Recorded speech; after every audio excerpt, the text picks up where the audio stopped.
I'm going to give you the instructions for this test. I'll introduce each part of the test and give you time to read the questions. This test has 3 parts. In each part, you'll hear a number of different extracts. At the start of each extract, you'll hear this sound. You'll hear each extract once only. Remember, while you're listening, write your answers on the question paper. At the end of the test, you'll have 5 minutes to transfer your answers onto the separate answer sheet. Part A. In this part of the test, you'll hear 2 different extracts. In each extract, a health professional is talking to a patient. For questions 1 to 24, complete the notes with information you hear. Now turn over and look at the notes for extract 1.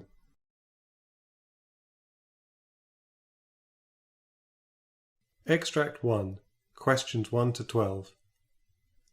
You hear a foundation doctor talking to a recently admitted patient called Roy Miller. For questions 13 to 24, complete the notes with a word or short phrase.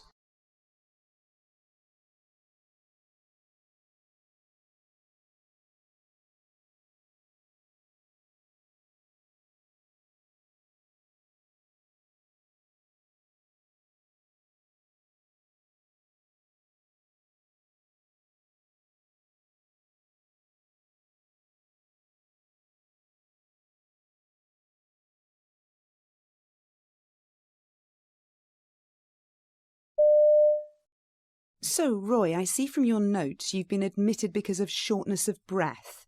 Can you tell me more about that, please? Yeah, well, it started last week. I noticed that getting up the stairs was more of an effort, and I found that I had to pause on the way to catch my breath. Right.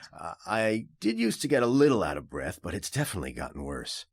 I normally manage to go shopping with my wife, and we walk to the shops and back. I generally have to have a little rest, but now everything is just taking me longer. I feel weary, and I've got this cough. It's like a barking thing that I just can't shift. It's worse at night when I'm lying down and I get a bit wheezy. I'm just really tired because it keeps me awake for most of the night. My wife has been sleeping in the spare room because it's keeping her awake. I've also sort of been bringing things up when coughing. Without being too graphic, it's quite thick. It's a sort of dirty green color, I suppose. Right. It wasn't like that at the beginning of last week. It was just clear. But over the last couple of days, I've noticed it's changed color, and I'm coughing up a lot more. Mm-hmm. My wife was starting to get worried, so she made me an appointment with our doctor, and then he sent me here. Okay, Roy. Do you have any other symptoms? Yeah, I was really hot yesterday, and I thought it was because the heating was on, but my wife hadn't turned it on. Then the next minute I was shivering. I guess I'm feverish. It sounds like you've been really suffering. Have you got any other medical conditions? Well, I was diagnosed with this lung condition last year. I've forgotten the name of it. Hold on. Hang on. I'll get it. COPD, is that it? Yeah. Well, anyway, they told me that my lungs weren't working as well as they could be because I used to be a smoker. Right. But I quit about 6 years ago. To be honest, I think it was because I worked in the mines and it was really dusty. Either way, I've got it, and it makes me a bit breathless, but nothing like this. Right. And I also get gout from time to time, and I take something called allopurinol or something. I've also got arthritis in my knees, but that's just because of my age, so I just put up with that. You mentioned taking allopurinol. Mm-hmm. Are you on any other medication? Well, the doctor gave me inhalers, and I'm using those. I'm getting better at taking them because I found it a bit confusing at first. I've started to take my blue inhaler a lot more over this last week because I've been so breathless. I take the stuff I mentioned before, a statin for my cholesterol, and then the odd paracetamol when my arthritis starts to play up. I don't really like taking pills, but if it keeps me going, then it's worth it.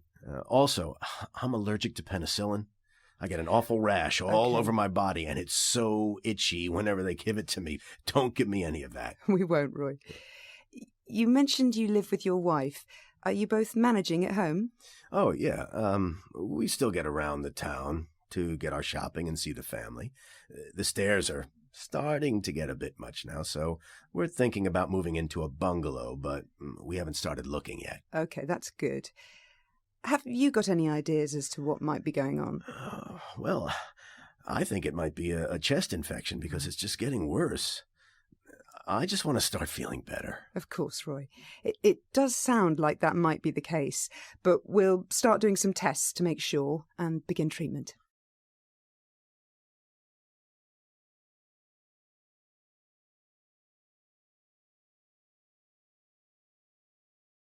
Now look at the notes for Extract 2. Extract 2, questions 13 to 24. You hear an optometrist talking to a patient called Marcia Samarina. For questions 13 to 24, complete the notes with a word or short phrase.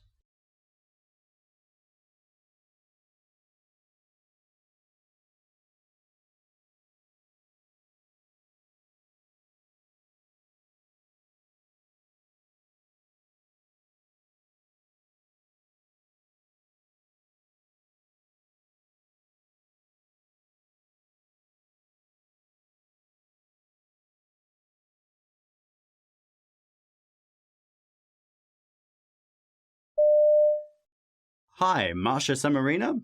I'm Dr. Colshaw. I understand that you've been experiencing some issues with your left eye. Yeah, that's right. Okay, are you able to tell me a bit about what's been happening?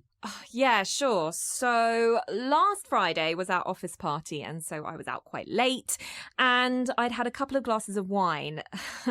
Anyway, when I came home, I must have been a bit reckless taking out my contact lenses. I didn't notice anything then, but when I woke up in the morning, I had this pain in my left eye. It felt like there was something stuck in it. Also, I had a headache. I'm not sure if that's because I was straining my eyes. My eye was also watering loads, and it was kind of like what happens when you chop up onions.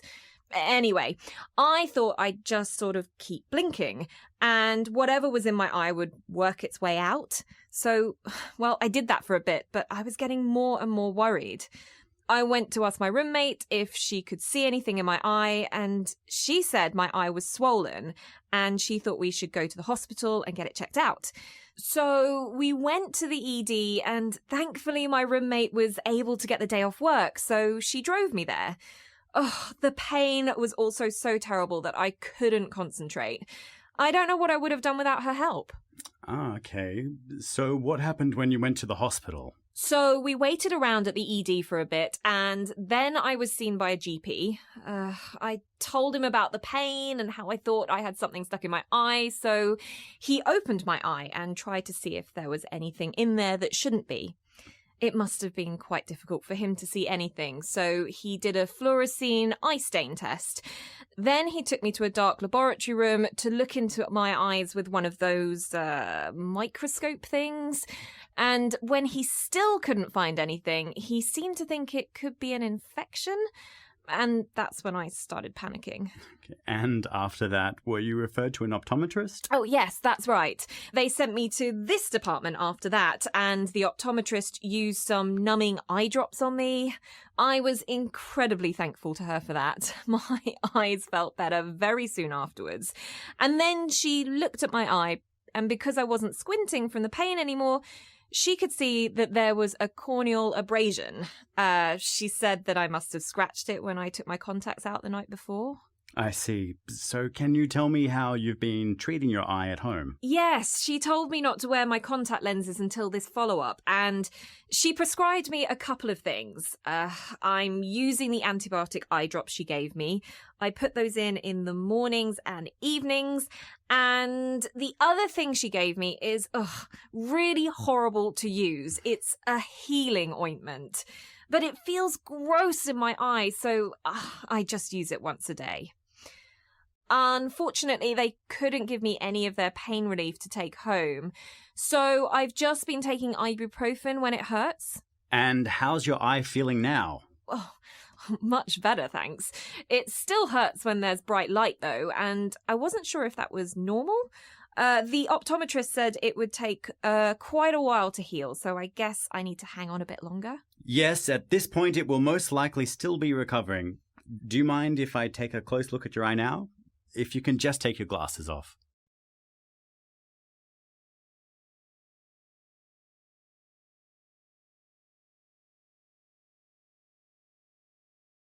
That is the end of Part A. Now, turn over and look at Part B.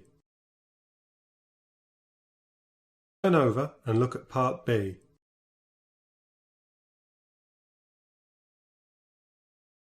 Part B, questions 25 to 30. In this part of the test, you'll hear 6 different extracts. In each extract, you'll hear people talking in a different healthcare setting. For questions 25 to 30, choose the answer A, B, or C, which fits best according to what you hear. Now look at question 25. You hear 2 doctors discuss the transfer of care for a patient. Now read the question.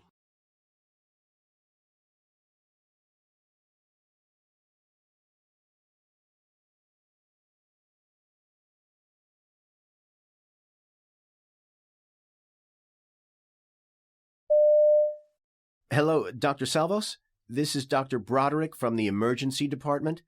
I'm calling you with regards to an admission to the hospital medicine service. Right, yes. Hello, Dr. Broderick. I'm the admitting physician for hospital medicine. Can you tell me more about the patient and why he needs to be admitted from the emergency department? Sure. So the patient is a 68-year-old man with a past history of CHF, DM2, and a chief complaint of shortness of breath for 3 days. Chest x-ray shows a right lower lobar pneumonia. His vital signs are normal, but his BUN is 36. I see. It sounds like he meets CURB 65 criteria for an inpatient admission. Have you started him on any medications in the emergency department? Yes, we have given him supplemental oxygen and started him on breathing treatments. He will also be getting empirical antibiotic coverage. If there are any other orders you'd like me to place, let me know, and I'll do so.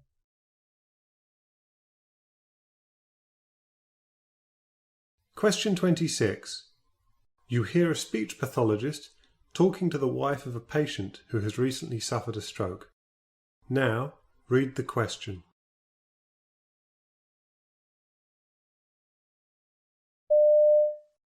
I just don't really understand why my husband can't speak properly anymore. Is it a result of brain damage? Problems of this type are a result of damage to the brain, yes, but it's important to note that these issues haven't affected your husband's intelligence. No, of course. I know it's still him. It's just frustrating when we can't talk like we used to. Will he get better eventually? Your husband has shown improvement already, and we're confident that this will continue with regular sessions and practice. Patients tend to show the greatest change within the first 6 months, which is why we've planned such an intensive schedule for him during this time. We're confident that we'll see great strides in your husband's condition over the coming months.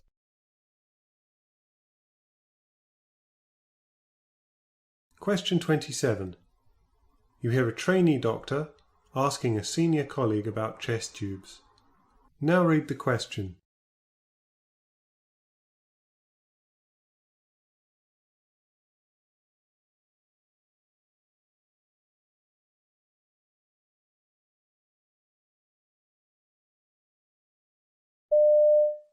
I'm still just a bit unsure about chest tubes. I was hoping you might be able to give me a bit more information. Okay, sure. So you know about the 3 chambers on the chest tube, right? Yep, there's the collection chamber, the water seal chamber, and the wet or dry suction regulator. Right. So, as the air from the pleural space passes through the water seal chamber, you should see gentle fluctuation in the water every time the patient breathes. Mm-hmm. This is called tidling.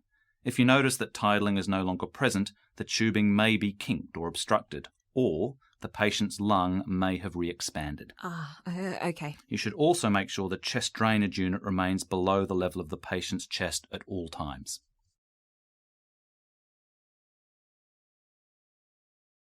Question 28.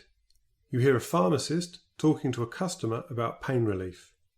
Now read the question.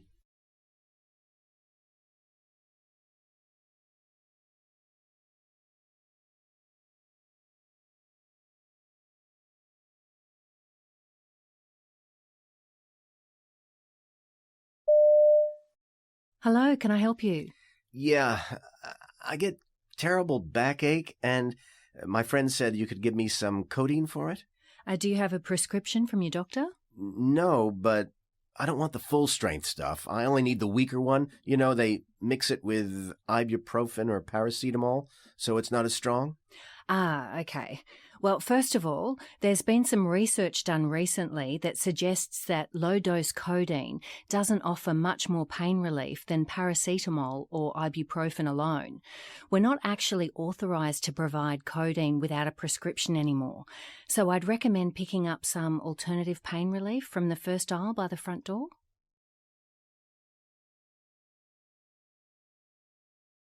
Question 29. You hear a trainee nurse receiving feedback from his tutor. Now read the question.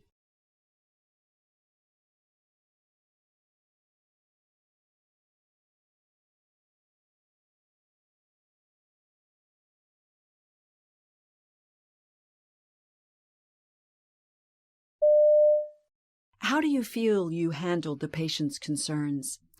Well, I think I was okay. Mm-hmm. Maybe I wasn't as confident as I could have been. I'm still quite nervous about advising patients. I guess I just need more experience to gain confidence. Maybe, but I actually don't feel that was an issue for you. Do you think there's anything else you could have done for the patient during your examination? Well, you could perhaps have tried to be more reassuring rather than just stating the facts. Sometimes patients need to feel like their anxieties are being heard. Yeah, I actually think I did cover this with the patient, though. He talked through his concerns while I was examining him. Well, it's not enough for the patient to say they're feeling worried. You have to show that you're listening and reassure them that you're working with their best interests in mind.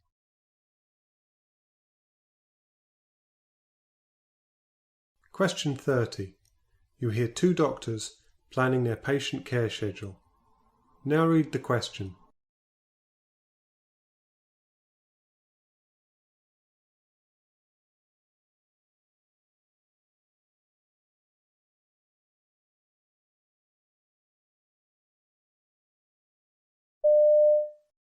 We have 24 patients in total to see today across 2 bays, and unfortunately, we only have 4 staff members.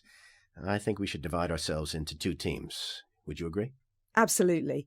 Also, I think we should see patients according to their national early warning score. That way we'll get through all those who have urgent requirements before lunch. Then we can be sure that the most pressing investigations are performed earliest, and the sooner we get those organised, the better. Phlebotomists will be coming to the ward at around 1:30, so any blood forms should be given to them then.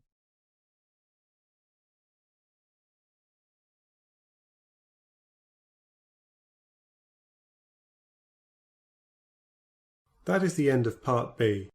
Now, turn over and look at Part C.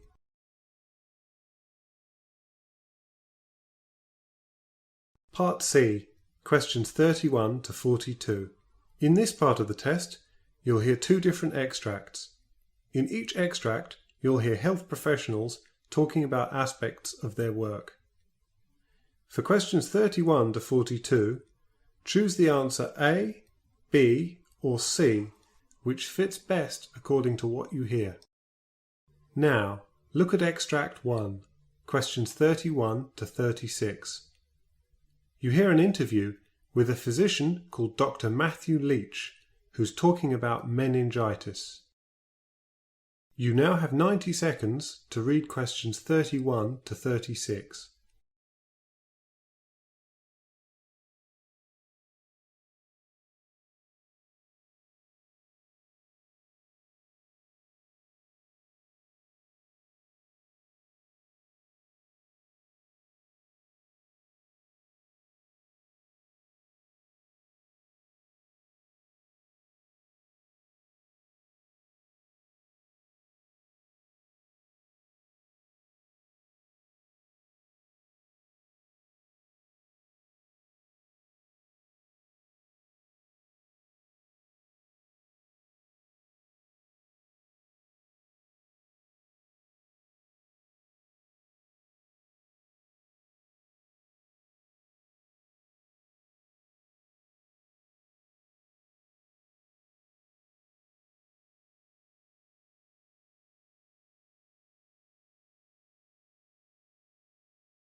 Hello everyone, I'm here with Dr. Matthew Leach, an expert on infectious disease who's going to tell us about meningitis.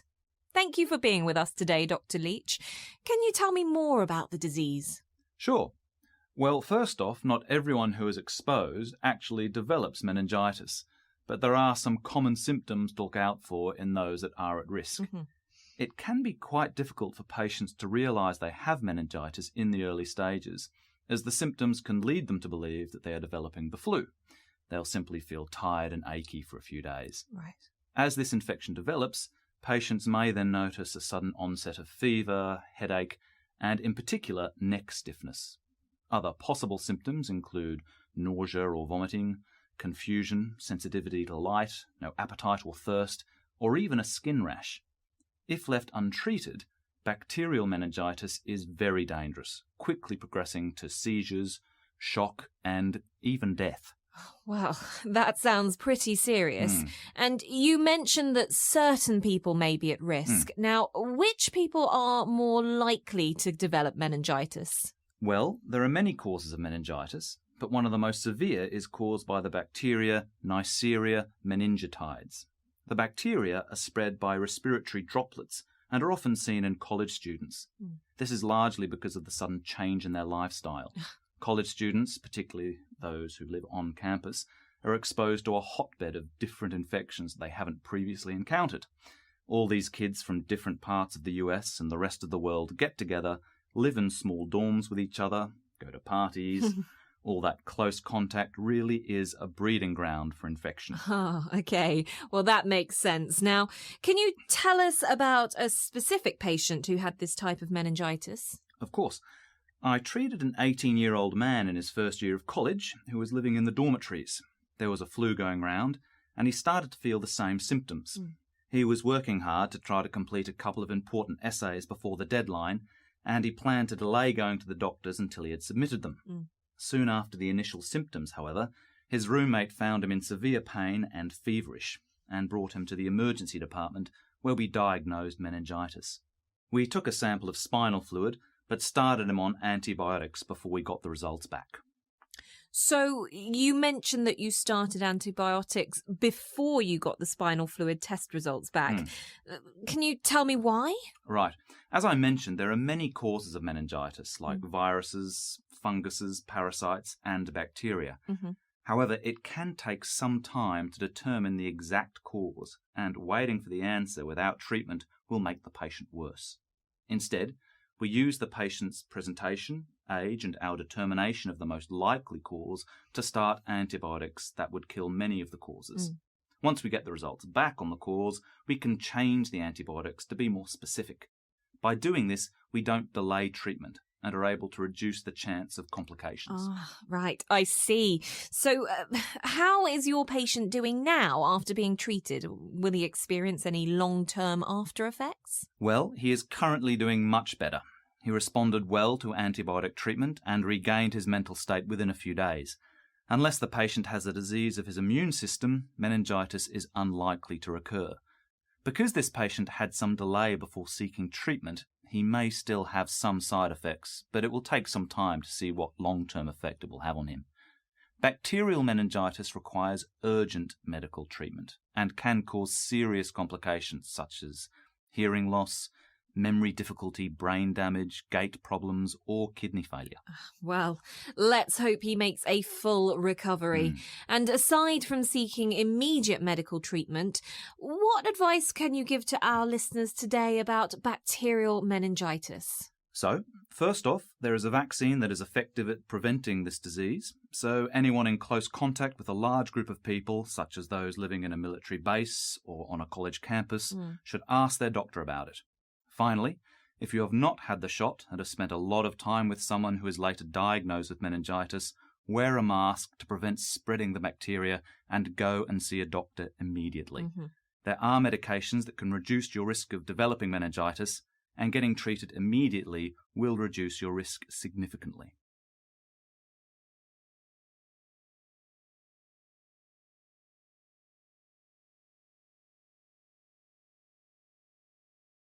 Now, turn over and look at extract 2.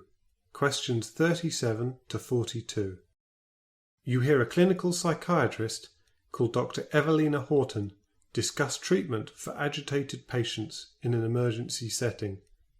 You now have 90 seconds to read questions 37 to 42.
Hello everyone, my name is Dr. Evelina Horton, and in my presentation today I'd like to discuss an issue that I deal with daily, de-escalating agitated patients in an emergency setting.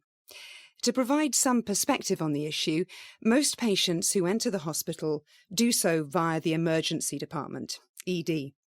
Many won't have received medical treatment yet, and that can make it more likely for these patients to become agitated.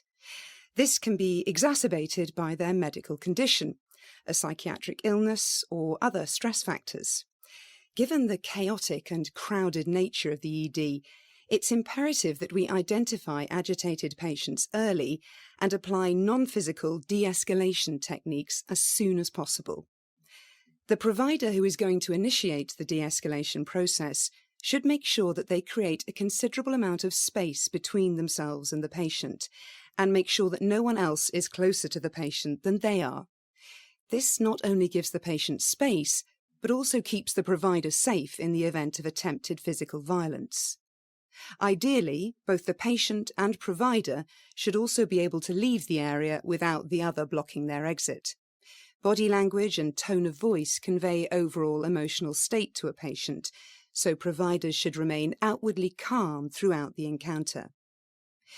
When speaking to the patient, you should start by introducing your name and role in the team. You should determine how the patient prefers to be addressed and err on the side of being respectful. Use short sentences and simple vocabulary to enhance understanding. Leave a suitable amount of time between statements to allow patients to process what is being said. Sometimes repetition and enunciation may be necessary. Eye contact should be intermittent, so the patient does not think you're staring, and verbal responses should be calm without any hint of insults or challenges. Only one provider should interact with the patient, as multiple speakers can confuse an agitated patient. When the patient speaks, it's important to identify what their wants and feelings are, even if they may be impossible to address at this time. Try to consider things from the patient's perspective. Although they may be suffering under a particular delusion, such as paranoia, try to understand how the patient might feel or react if that delusion happened to be true. While we do not want to endorse these delusions, it's important to find common ground. For instance, if the patient is agitated because they think they are being followed, the provider can agree with the general principle, saying something like, "I understand that your suspicion of other people can make it hard to get the treatment you need here." It is also okay for a provider to agree that while they may not be having the same experience as a patient with an obvious delusion, They can believe the patient is having that experience and reacting to it. In addition, patients should be encouraged to make choices in order to give them a sense of control over the current situation and diffuse their overall aggressiveness. These choices should be realistic, however, and deliverable, as unfulfilled promises may backfire and irreparably damage the therapeutic alliance. Some of these choices can include medications to help calm the patient. A good way to state this is, it's important for you to stay calm so we can talk. Can we provide you with some medication to help you feel less anxious? Offering patients a choice between different medications or routes of delivery may also provide a feeling of control to the patient. Lastly, when the crisis is over, a key technique is debriefing both the patients and staff on how the situation went. The patient, now calm, may be able to provide more insights on what they were thinking and how they were feeling at the time. The provider can discuss coping skills or alternative options in order to prevent another aggressive incident in the future. It is also important to talk to staff as well, to gain any third-party feedback on the provider-patient interaction, what was appropriate, what helped de-escalate the patient, and any other changes that could be made to ensure patient, staff, and bystander safety. These techniques can be applicable to a wide variety of patients in numerous settings. They're not just restricted to the emergency department. Our hope is that providers will be able to de-escalate patients safely and effectively without having to resort to the use of physical or chemical restraints, which should be considered only when all other approaches have failed.